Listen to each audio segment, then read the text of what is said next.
निगम महापौर एजाज ढेबर सहित पार्षदों का दल विवेकानंद सरोवर पहुंचा और सरोवर में निर्माण हो रही चौपाटी का विरोध किया। आपको बता दें कि छत्तीसगढ़ में सरकारें बदलती रही और सभी ने विवेकानंद सरोवर के विकास हेतु पैसों को पानी जैसा बहाया। इस बार भी पर्यटन विकास के लिए चौपाटी निर्माण कराया जा रहा है। ये चौपाटी निर्माण पर्यटन विभाग द्वारा कराया जा रहा है, जिसका विरोध निगम रायपुर निगम महापौर और सभी कांग्रेस के पार्षदों ने करते हुए सरकार के खिलाफ हल्ला बोला है। कुल लगाया था आपने, टहलने की जगह बनाई थी, शहर में अकेला इलाका बचा है, चौपाटी बना रहे हैं आप। देखिए, सबसे बड़ी बात तो ये है कि ये सरकार में बहुत भिन्नताएं हैं। सरकार में कोई समानता वाली चीज़ नहीं है। इसी सरकार के एक विधायक वहाँ पर जाके विरोध कर रहे हैं कि यहाँ पर यूनिवर्सिटीज़ हैं, बच्चियाँ आती जाती हैं, जहाँ पर हमने यूथ हब बनाया। खैर वो कोर्ट का मामला है, उसमें मैं ज़्यादा कुछ नहीं कहूँगा। मगर एक मामला यहाँ पर यह है कि एक रसूखदार मंत्री, पूर्व मंत्री, रसूखदार परिवार के लोग जैसी ही सरकार बदलती है, रास्ता खोल दिया जाता है चालाकी से। ये वही बूढ़ा तालाब है जहाँ शनिवार और इतवार को, शुक्रवार, शनिवार, इतवार पूरे परिवार के साथ में 5 से 6 हज़ार लोग यहाँ पर आना जाना करते थे। ये वही बूढ़ा तालाब है जो एक बहुत बड़ा, जो मिडिल क्लास के लोग हैं, जो गरीब तत्वों के लोग हैं, जो अपने सेहत के प्रति बहुत ज़्यादा सजग रहते हैं, उन लोगों के लिए बूढ़ा तालाब एक बहुत बड़ा जरिया बन गया था, जो आके सुबह और शाम यहाँ पर वॉकिंग और बात अपने हिसाब से करते थे, योगा करते थे, यहाँ पर एक्सरसाइजें होती थी। मगर बड़े दुख के साथ कहना पड़ रहा है कि षड्यंत्र पूर्वक यहाँ का गेट को खुलाया गया, दरवाज़ा खुलाया गया, वहाँ पर ये लिख दिया कि हम बनाए, हम ही संवारेंगे। ये संवार रहे हैं। अब हम लोग को समझ में आया कि आप लोग को भी समझ में आएगा कि कौन संवार रहा था और कौन इतना बड़ा यहाँ पर बिगाड़ा किया है। अब यह आप लोगों को सोचने की बात है कि बूढ़ा तालाब में आप लोग ने बहुत ज़्यादा वो बताया कि बूढ़ा तालाब में ऐसा हो रहा है, बूढ़ा तालाब में वैसा हो रहा है। अब कैसा हो रहा है आप लोग क्यों ये चीज़ आप लोग को बताओ कि ये बूढ़ा तालाब, ये वही बूढ़ा तालाब है जहाँ पर 5 से 6 हज़ार लोगों की शनिवार इतवार को भीड़ रहती थी। आज रास्ता खुलने की वजह से यहाँ पर एक भी आदमी अंदर नहीं आ रहा है। इसका मतलब ये है कि कहीं ना कहीं बहुत बड़ा षड्यंत्र हुआ है। नगर निगम से सबसे पहले तो इसको पर्यटन विभाग से स्टाइल से दे दिया गया, कोर्ट का हवाला देते हुए। मगर कोर्ट का हवाला देते हुए जैसे ही पर्यटन विभाग को दिया गया और तुरंत वहाँ से रास्ता खोल दिया गया।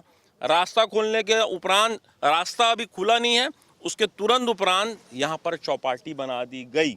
मतलब जो रास्ता खुला वो सीधा सीधा चौपाटी के ओर अग्रसर होता है, चौपाटी के ओर खुलता है। अब मुझे समझ में आया, और ये बात सिर्फ मैं नहीं, रायपुर की जनता भी समझती है कि कौन अहमदाबाद की कंपनी है, किसका ठेका है, कौन ठेका लिया है, किसका इसके पीछे कौन सबसे बड़ा नेता है। इस बात को आप भी भली भांति जानते हैं, आप लोग भी इस चीज़ को समझते हैं। मेरा आपसे निवेदन है, मेरा आपसे आग्रह है, जिस तरीके से आप लोग जरा सा भी यहाँ पर अगर कोई झरना खराब हो जाता था, अगर कोई फाउंटेन खराब हो जाता था, अगर कोई लाइट टूट जाती थी, तो आप लोग उसको बड़े उसमें बताते थे। अब मैं आपसे निवेदन करता हूँ, मैं आपसे आग्रह करता हूँ कि यहाँ पर आम जनता का सवाल है। सेहत के साथ खिलवाड़ हो रहा है, आदमी के स्वास्थ्य के साथ खिलवाड़ हो रहा है। मैं सबसे बड़ी बात यहाँ पर यह है कि जो यहाँ पर ये लोग ने फ्लोटिंग, जो यहाँ पर रेस्टोरेंट यहाँ पर जो बना रहे हैं, जो रूफटॉप रेस्टोरेंट बना रहे हैं, उस रूफटॉप रेस्टोरेंट से ना के बच्चियाँ जो खेलेगी कूदेगी वो दिखेगा, यहाँ पर उनसे उनका बाथरूम का भी व्यू ऊपर से पूरा दिख रहा है। इसका मतलब लोग रेस्टोरेंट यहाँ पर आएंगे और यहाँ पर बच्चियाँ जो भी रहेगी, मुझे नहीं लगता कि बच्चियाँ यहाँ पर सुरक्षित रहेगी। और जैसे ही गेट खुला तो बच्चियों को आगे कर दिए कि सब लोग वाह वाह बढ़िया हो गया, रास्ता खोल दिया, रास्ता खोल दिए। मगर ये नहीं देखे कि उस रास्ता खोलने में आप यहाँ पर एक न्यूसेंस पैदा कर रहे हो। यहाँ पर आप चौपाटी खोल के असामाजिक तत्वों को आप बढ़ावा दे रहे हो, असामाजिक तत्वों का यहाँ पर जमावट रहेगी। मैं फिर कह रहा हूँ कि ये चौपाटी का अगर निर्माण नहीं रुका तो हम लोग, हमारा पार्षद दल, हमारे पूरे सीनियर, हमारे पूरे MIC मेंबर, हमारे पूरे जोन अध्यक्ष और नहीं तो कांग्रेस संगठन के भी लोग यहाँ पर आके धरना प्रदर्शन करेंगे। और जब तक कि यह चौपाटी बंद नहीं रहे हो जाएगी, हमारा धरना प्रदर्शन जारी रहेगा। यहाँ चौपाटी नहीं खोलने दी जाएगी। लोगों के स्वास्थ्य के साथ हम लोग किसी भी प्रकार का खिलवाड़ नहीं करने देंगे।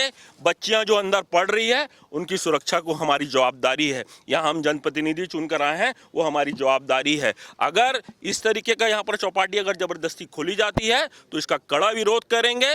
अब आप लोग को भी ये बात समझना चाहिए कि क्यों रास्ता खोला गया। रास्ता पीछे खोलने के पीछे क्या कारण था? कारण यही था कि सीधा गाड़ी में आओ, चौपाटी में खाओ और चले जाओ। तो ये कुल मिला के आज हमारा पूरा पार्षद दल यहाँ पर आया हुआ है। हम चौपाटी का पूरी तरीके से विरोध करते हैं। अभी यही नहीं, अभी वो चौपाटी भी जा रहे हैं जहाँ पर ये लोग ने वेंडिंग जोन बनाया है। उसका कोई प्रस्ताव हमारे पास में नहीं आया, स्मार्ट सिटी ने उसको बना दिया है। अभी वहाँ पर भी जा रहे हैं और यदि वहाँ पर भी किसी जनता को परेशानी है, जनहित को परेशानी है तो उसका विरोध करेंगे। अभी आप लोग को सबको ये बता रहे हैं कि कांग्रेस का वहाँ पर महापौर बैठा है, कांग्रेस की परिषद बैठी है, इसलिए सब ये चल रहा है, इसलिए इस तरीके का गेम चल रहा है। यदि हम लोगों को अगर इस गेम होता तो हम बहुत पहले यहाँ पर चौपाटी बना दिए रहते। 2-3 साल हमारी सरकार थी, मगर जब हमें ऐसा लगा कि पीछे महिलाओं का यहाँ पर स्कूल है, वाकई में अगर यहाँ पर चौपाटी खुल जाएगी, ये बात तो आप लोग को बता देता हूँ क्योंकि कल ये बात उठेगी कि हमारा भी यहाँ पर प्रपोजल था चौपाटी का, मगर जब हमें ऐसा लगा कि पीछे स्कूल है और यदि चौपाटी बन जाएगी तो न्यूसेंस जरूर क्रिएट होगा, इसलिए हमने चौपाटी का प्रोग्राम को पूरे तरीके से कैंसिल किया। जैसी हमारी सरकार गई, दूसरी सरकार जैसी ही आई, वो तुरंत चौपाटी बन गई, हम बनाए, हम ही सवारेंगे, फोटो लग गई, ये लग गया और सीधा के सीधा आप आओ, चौपाटी में आओ, बढ़िया यहाँ खाओ पियो। अब पीछे महिलाएं हैं, वो कोई सुरक्षित नहीं है। हम इसका पुरजोर विरोध करते हैं, इस चौपाटी का पुरजोर विरोध करते हैं। नहीं तो हम पर्यटन स्थल के जो भी MD, सेक्रेटरी, मंत्री, सबके पास हम जाएंगे और जिस तरीके से हमने रोड चौड़ीकरण के लिए सरकार को बाध्य किया, रोड चौड़ीकरण सरकार को करना पड़ा, वैसे ही इसमें भी इनको बाध्य होना पड़ेगा।